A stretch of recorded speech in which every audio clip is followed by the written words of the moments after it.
6000 BC. The first humans arrived in Jamaica, specifically the Arawak and Taino people. These guys built their societies around agriculture and fishing. They had no written language, but they had an oral tradition which helped pass down their history and culture through storytelling. They were also expert craftsmen, creating intricate pieces of jewelry and pottery. But unfortunately, they were also quite warlike, often fighting with neighboring tribes for resources and land. 1494. Christopher Columbus reached Jamaica, marking the beginning of the end for the native population. He didn't actually make it ashore, but he did sail past the island during his fourth voyage and named it, in Spanish, San Santiago de la Vega. The indigenous people were mostly wiped out by European diseases like smallpox and measles, and those who survived were either enslaved or killed by the conquistadors. 1509, the Spanish began to settle in Jamaica, but they quickly ran into problems. The island was full of dangerous rocks and cliffs, so they had to import African slaves to work the land. They also tried to mine gold and silver, but after failing to find any, they turned to growing sugarcane. This made Jamaica a very profitable colony for the Spanish, and at one point, it was the most valuable colony in the Caribbean. 1655. England invaded and captured Jamaica from the Spanish. This was part of a larger conflict known as the Anglo-Spanish War. The English quickly began to make changes to the colony. They abolished slavery, which was a big deal at the time, and they also introduced new crops, such as tobacco and indigo. However, these changes were short-lived as slavery was reintroduced just 20 years later. 1703, hurricane hit Jamaica and destroyed most of the infrastructure. It was one of the worst natural disasters in the history of the island, but the people of Jamaica rebuilt their lives. And since then, they have been prepared for any type of disaster that may come their way. 1760. Britain officially recognized Jamaica as a separate colony.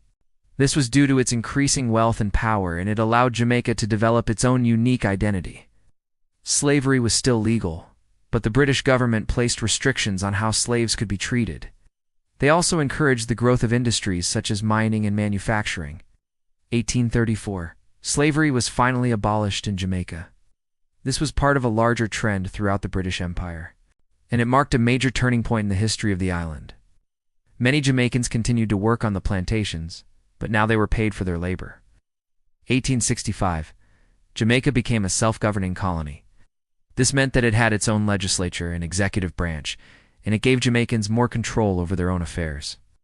The governor was still appointed by the British monarch, but he was required to consult with the Jamaican legislature. 1907. The island was devastated by a devastating earthquake. This natural disaster killed hundreds of people and caused millions of dollars in damage, but the people of Jamaica once again rebuilt their lives. 1938. Jamaica was hit by a severe economic depression. This was part of a larger global depression, and it hit Jamaica hard. Unemployment skyrocketed and poverty became widespread. But the people of Jamaica persevered, and eventually the economy recovered. 1944. World War II came to an end, and Jamaica gained a new constitution. This constitution gave Jamaicans even more rights and freedoms, and it set the stage for independence. Many Jamaicans began to call for full independence from Britain, and the British government was receptive to this. 1962. Jamaica became fully independent. This was a major milestone for the country, and it marked the end of centuries of colonial rule. Jamaica became a constitutional monarchy with Queen Elizabeth II as its head of state. However, Jamaica still had close ties to Britain, and it remained a member of the Commonwealth of Nations. 1967. Michael Manley became Prime Minister of Jamaica. He was a charismatic leader who implemented socialist policies such as nationalizing industries and increasing social welfare benefits. His policies were controversial but popular, and he was re-elected in 1976. 1970s. Jamaica experienced a cultural explosion known as reggae. This genre of music combined elements of ska, rocksteady, and other musical styles to create a unique sound that was both political and spiritual. Reggae quickly became popular throughout the world and helped to put Jamaica on the map as a major player in the music industry. 1980, Edward Sega became Prime Minister of Jamaica.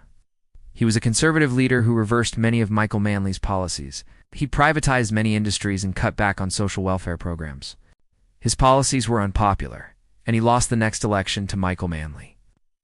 1989, P.J. Patterson became Prime Minister of Jamaica.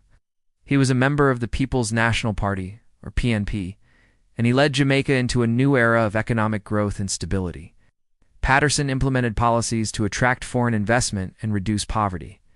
He also worked to improve relations with the United States, which had been strained in recent years. 1992. Jamaica introduced a new constitution that further strengthened democracy and individual rights. This move consolidated Jamaica's position as a beacon of democracy and freedom in the region. 1996. Jamaica played host to the first-ever Cricket World Cup. This was a major sporting event that drew international attention to the country. 2002, Portia Simpson Miller became Prime Minister of Jamaica, making her the first woman to hold the office. She continued the trend of economic growth and stability that had begun under P.J. Patterson. 2007, Bruce Golding became Prime Minister of Jamaica. He faced a number of challenges during his tenure, including the global financial crisis and the continued problem of crime and violence. 2011, Andrew Holness became Prime Minister of Jamaica. He has implemented policies to reduce crime and corruption and to grow the economy. He also faces the challenge of climate change, as Jamaica is vulnerable to the effects of rising sea levels and more extreme weather events. And here we are today. Jamaica is a vibrant democracy with a strong economy and a rich culture. It is home to some of the best beaches and resorts in the world and is a popular destination for tourists. Despite the challenges it faces, Jamaica has a bright future ahead of it. Its people are hardworking and talented, and the country is well positioned to continue its growth and prosperity. What do you think of this video? Do you know anything about Jamaican history that should be added to the video? Leave a comment below. We hope you enjoyed this video and learned something new. If you did, please leave a like and subscribe for more historical tales. See you next time.